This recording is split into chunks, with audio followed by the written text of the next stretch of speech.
Halo Sobat Investigasi, selamat datang di channel MN Files. Mendaki adalah kegiatan yang menyenangkan baik bagi kesehatan fisik maupun mental. Kegiatan mendaki semakin seru bila dilakukan bersama rekan maupun tim.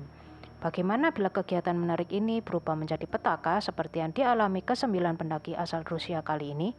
Seperti apa kasusnya? Mari kita buka filenya berikut ini. Gunung menjadi lokasi yang sering menyuguhkan kisah misterius yang bahkan sulit diungkapkan.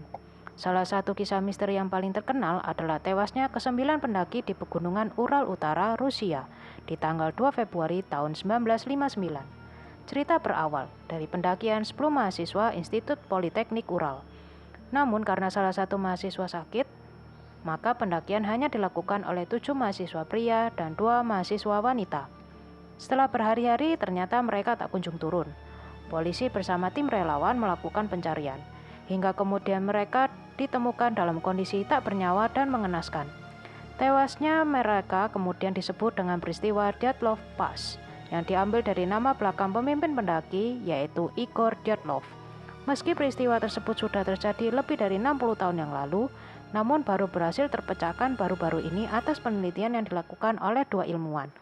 Sebelum masuk lebih jauh mengenai kisah 2 ilmuwan yang mencoba mengungkap misteri di balik tewasnya ke-9 pendaki ini, ternyata diketahui bahwa ada beberapa kejanggalan yang ditemukan oleh kepolisian dan tim relawan saat menemukan para korban.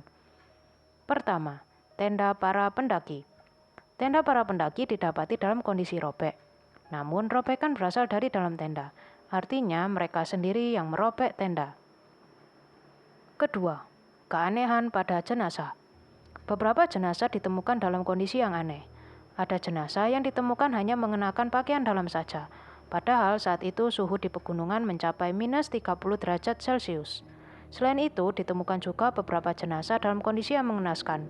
Tulang mereka patah, sedangkan mata dan lidahnya sudah hilang. Ketiga, lokasi penemuan jenazah. Diketahui 2 jenazah ditemukan sekitar 2 km dari tenda di bawah pohon cedar. Keduanya ditemukan hanya mengenakan pakaian dalam. 3 jenazah ditemukan di sekitar area antara pohon cedar dan tenda. Dugaan polisi dan tim relawan ketiganya meninggal saat hendak menuju ke tenda. Sedangkan 4 jenazah lainnya ditemukan di lokasi yang lebih jauh dari tenda. Kondisinya sudah terkubur salju cukup dalam dan mereka berhasil ditemukan setelah 4 bulan pencarian. Setelah mengetahui kondisi ke-9 jenazah para pendaki, berbagai teori dan spekulasi mulai bermunculan. Di antaranya, pertama, para pendaki diduga meninggal akibat longsoran salju. Namun teori ini kemudian dibantah karena hasil penyelidikan menunjukkan bahwa tidak ada longsoran salju di TKP. Kedua, para pendaki diduga diserang suku Mansi. Suku Mansi diketahui berdiam di sekitaran lereng pegunungan Ural. Namun teori ini kemudian dibantah setelah pihak kepolisian mendapati bahwa hanya ada jejak kaki para pendaki di TKP. Ketiga, para pendaki diduga diserang hewan buas. Teori ini muncul terkait dengan temuan jenazah yang kehilangan organ tubuhnya. Namun teori ini tidak kuat sebab hanya 1 jenazah yang ditemukan dalam kondisi yang mengenaskan, sedangkan yang lain dalam kondisi baik meski disebut-sebut meninggal akibat hipotermia. Keempat, para pendaki diduga diserang alien. Teori ini hanyalah spekulasi belaka yang tak berdasarkan fakta maupun bukti di TKP. Di sisi lain, seorang penulis bernama Donnie Carr dalam bukunya yang berjudul Dead Mountain yang dirilis di tahun 2013 menyebutkan bahwa teori yang paling kuat adalah munculnya gelombang infrasonik dari angin yang bertiup di pegunungan yang membuat para pendaki merasa tidak nyaman dan mengalami halusinasi sehingga membuat mereka melakukan tindakan di luar kontrol. Sedangkan teori lainnya yang muncul, para pendaki terbangun dan berlari dengan pakaian seadanya keluar tenda akibat adanya latihan bom yang dilakukan oleh militer Rusia. Efek bom tersebut yang kemudian mengakibatkan beberapa tubuh pendaki mengalami luka yang serius. Meski begitu, banyak teori yang bermunculan mengenai kasus ini. Beberapa pihak masih belum bisa menerima satupun teori tersebut. Maka kemudian di tahun 2019, kepolisian Rusia dan tim khusus kembali menginvestigasi terkait kasus ini. Tak hanya pihak kepolisian Rusia yang masih penasaran dengan jawaban mengenai misteri kasus ini. 2 ilmuwan asal Swiss diketahui terobsesi untuk memecahkan misteri ini dengan melakukan percobaan ilmiah selama 5 tahun terakhir. Pada tahun 2021, mereka sempat merilis sebuah teori bahwa tenda para pendaki tergulung longsoran salju dangkal atau disebut juga dengan slab avalanche yang sangat mematikan dan kadang bisa menimpa lereng datar di pegunungan bersalju. Kedua ilmuwan tersebut adalah Alexander Buzrin, guru besar geoteknik di ETH Zurich, dan Johann Gaume, kepala laboratorium penelitian longsoran salju di École Polytechnique Fédérale de Lausanne. Atas teori yang mereka kemukakan tersebut, mereka kemudian melakukan ekspedisi ke TKP. Teori mereka sempat dibantah banyak pihak karena mustahil terjadi longsoran salju parah di TKP dan temuan jenazah para pendaki yang juga ditemukan dalam kondisi yang tak lazim. Ekspedisi dilakukan di tanggal 28 Januari tahun 2022 dengan dilengkapi rekaman video yang membuktikan bahwa di lereng tersebut longsoran salju yang datang tiba-tiba memang bisa terjadi. Mereka yakin bahwa rekaman video ini dapat menjadi bukti kuat sebagai jawaban akan kasus ini. Hal ini juga mereka ungkapkan dalam sebuah artikel ilmiah yang terbit di jurnal Communication Earth and Environment pada 24 Maret tahun 2022.